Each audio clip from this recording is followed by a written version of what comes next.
Ran bras ibek.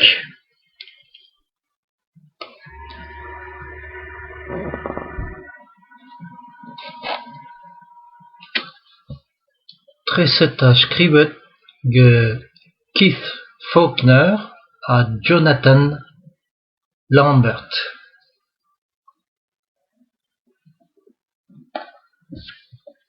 Dematoc'h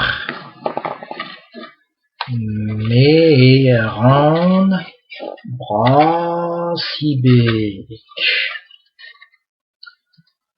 A deben ran kelien glas eme ran bras ibek.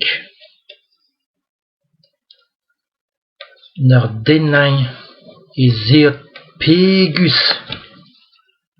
a hir.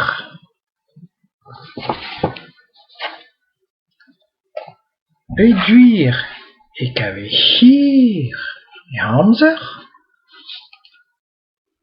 Yez ran bras ibek develet ur labous glas.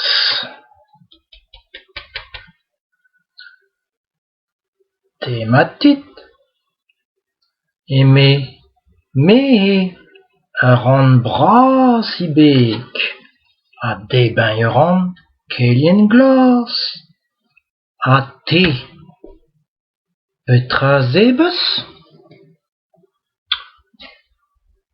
Behuk tortigellus a melhuet babouzek zeban a respontas al labous glas.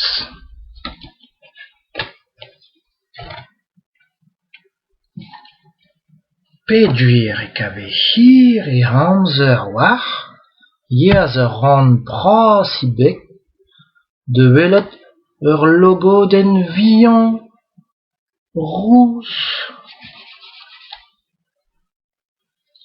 Tematit me ran bras ibek a deben ran kelien glas. Ha te, petra zebeus?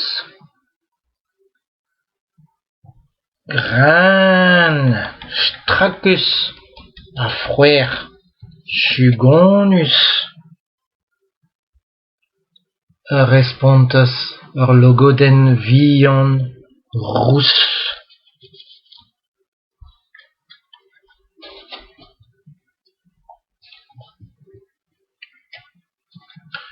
Peduir e kave hir e amzer atav, yez ran bras ibek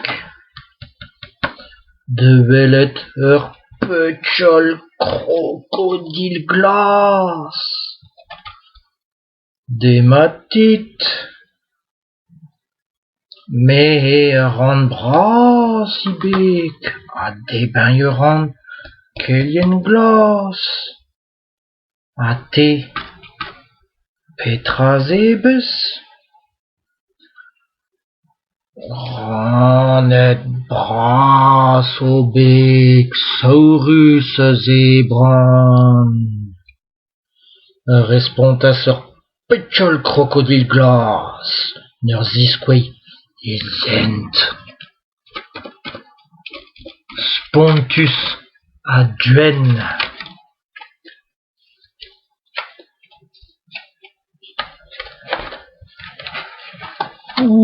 Louk eme ran bras ibek nec'het neuze e stardas e muzueleur pek a pek kement a mahellas.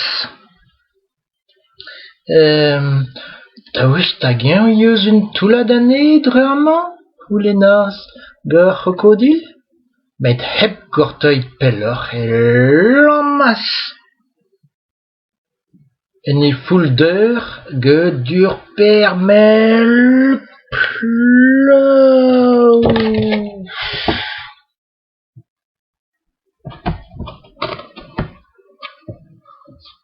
Echuez, istouer Rand Bras, IB.